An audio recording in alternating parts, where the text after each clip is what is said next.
Congress party शुरू से ही पिछड़ों की विरोधी रही। 2015 का एक बयान याद आ रहा है, लालू यादव मंच से कहते हैं कि यादव फूटे वाला है, तो उनकी ठेकेदारी खत्म होगी। उनकी जो सोच है, उनका जो विचार है, वो सब पिछड़ों का, गरीबों का विरोधी लोग हैं।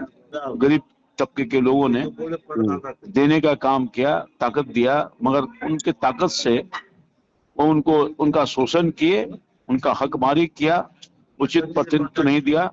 और हम आज दावा कर सकते हैं कि भारतीय जनता पार्टी और मोदी की सरकार पिछड़ों को भरपूर हक देने का काम किया है, राजनीतिक पॉलिटिकल हिस्सेदारी देने का काम किया है। अभी हाल के दिनों में 21,000 यादवों ने बिहार की धरती पर, पटना में, राजधानी में एक साथ सदस्यता ग्रहण किया और भारी संख्या में लोग जुटे थे। जी, हमारी बात पाटलिपुत्र के सांसद रामकृपाल यादव जी से हो रही है।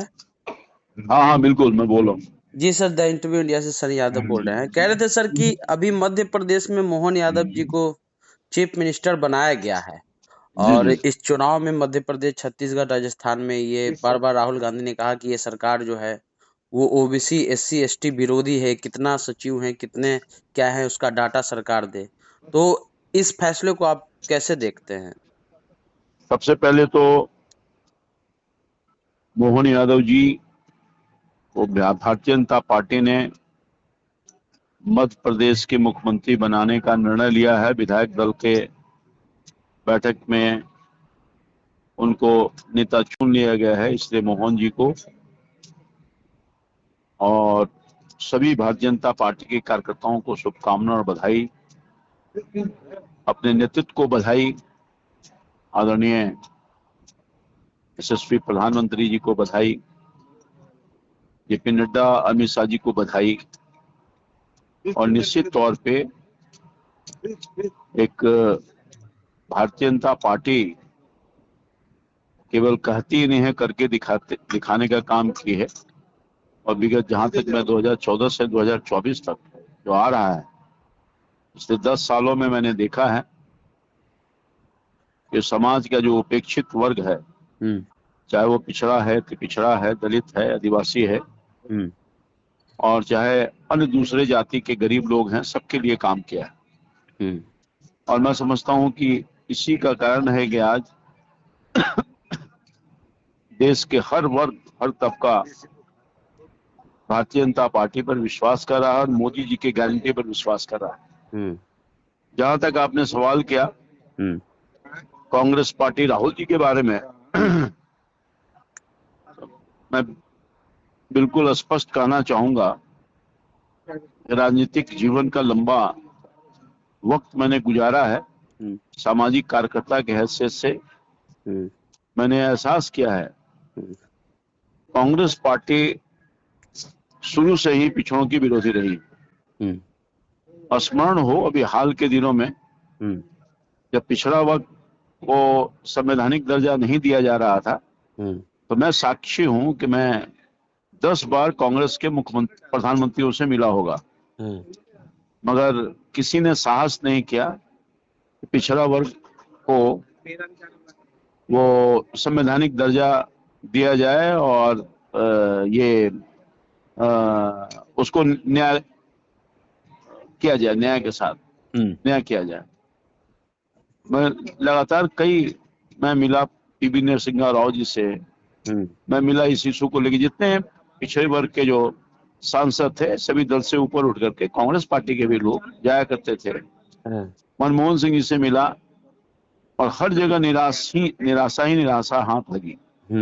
मगर नरेंद्र मोदी जी जब आए और जब उनके पास लोग मिले भी नहीं और उन्होंने निर्णय लिया और पिछड़ा वर्ग को जो दर्जा नहीं मिला था, संवैधानिक दर्जा, उसको दिया गया और अधिकार दिया गया, जिस तरह से शोषित और दलित वर्गों के लिए, समाज के जो वंचित लोग थे, उनको संवैधानिक दर्जा प्राप्त था, उस अधिकार को देने का काम मोदी जी ने किया।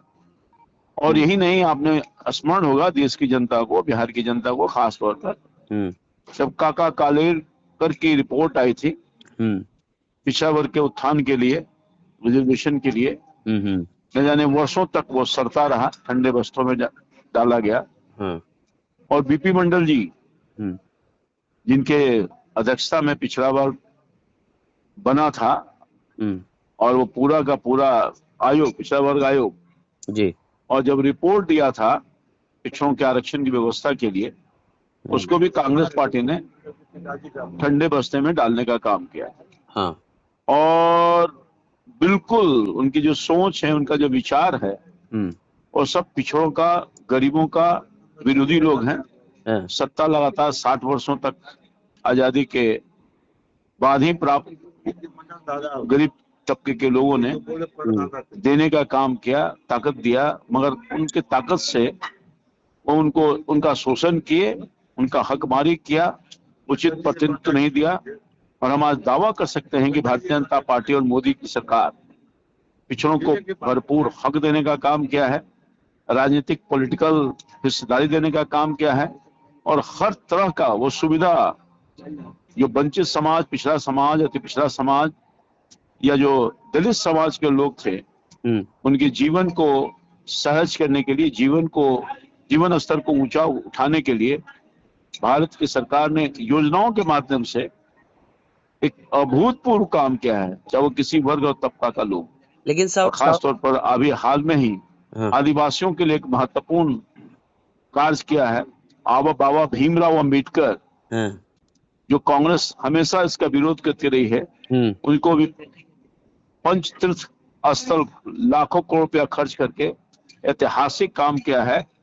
तो ये कांग्रेस पार्टी कभी भी पिछड़ा और दलितों का समर्थक नहीं रही थी, गरियाली आंसू बहाने का काम की है और शोषण करने का काम उत्तर प्रदेश की राजनीति पे पड़ेगा सर? निश्चित तौर पर देखिए, एक तो भारतीय जनता पार्टी कोई जाति और धर्म के राजनीति नहीं करती। सभी धर्म, सभी जातियों का सम्मान, सबको मौका देने का काम करती है।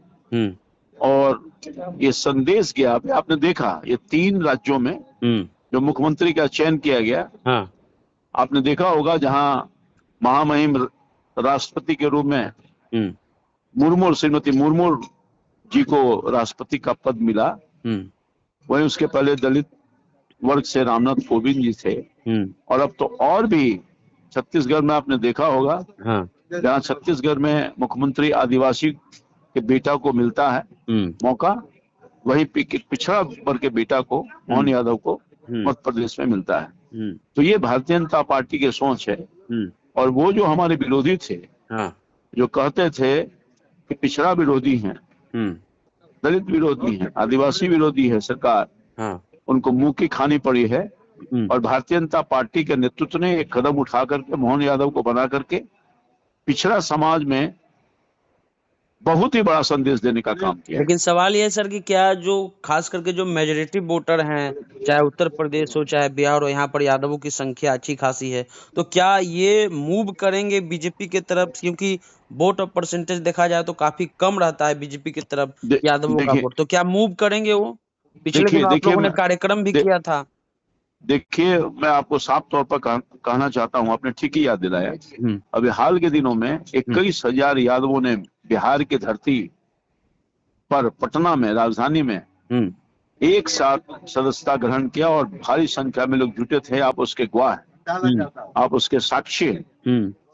और लगातार भारतीय जनता पार्टी के पक्ष में यादव समुदाय का लोग बढ़ चढ़ करके वोट दिया है। और मुझे पूरा भरोसा है कि जो लोग कहते थे कि भारतीय जनता पार्टी अमुक जाति का विरोधी है, तो भारतीय जनता पार्टी के नेतृत्व ने मोहन यादव को मुख्यमंत्री पद दे करके एक बहुत बड़ा संदेश देने का काम किया है। और उनके मुंह पर, जो विरोधी हमारे थे, उनके मुंह पर तमाचा लगाया है। और ये कहने का काम किया है भारतीय जनता पार्टी संदेश देने के लिए, भारतीय जनता पार्टी में सभी जाति, सभी वर्ग का हक है, हिस्सा है, और उसको दिखाने का काम किया है। इसलिए एक अंतिम सवाल आपसे पूछ लेते हैं सर कि 2015 का एक बयान याद आ रहा है, लालू यादव मंच से कहते हैं कि यादव फूटे वाला है, तो यादव क्या बीजेपी की तरफ अब जो मोहन यादव एक तरफ से दिखाया गया कि हम भी जो है नरेंद्र मोदी जी ने दिखाया कि हम भी पिछड़ा का ख्याल रखते हैं, तो क्या वो फूटने की स्थिति में है? देखिए, बात दरअसल ये है कि पिछड़ा हमेशा भारतीय जनता पार्टी के साथ रहा है, जनसंघ काल से ही। कोई नई बात नहीं है। और आज भी है, कल भी रहेगा, पूरी मजबूती के साथ रहेगा। और जो लोग सपना देख रहे थे कि हम अमुक जाति के राजा हैं, उनको आज जमीन तले पैर खिसक गई है। और लोग हताशा में हैं, निराशा में हैं, परेशानी में हैं। तो सब ठेकेदार जो बने हुए लोग थे, उनकी ठेकेदारी खत्म होगी। और एक बहुत बड़ा संदेश गया है। पहले भी पिछड़ा और यादव समुदाय का लोग भारतीय जनता पार्टी के साथ था, आज भी है और कल भी रहेगा। 2024 में बड़े पैमाने पर जो प्रगतिशील समाज के लोग हैं वो आगे आएंगे और आगे आकर के भारतीय जनता पार्टी को देश हित के लिए, आपने देखा होगा दुनिया में सबसे नंबर 1 पर राजनेता के रूप में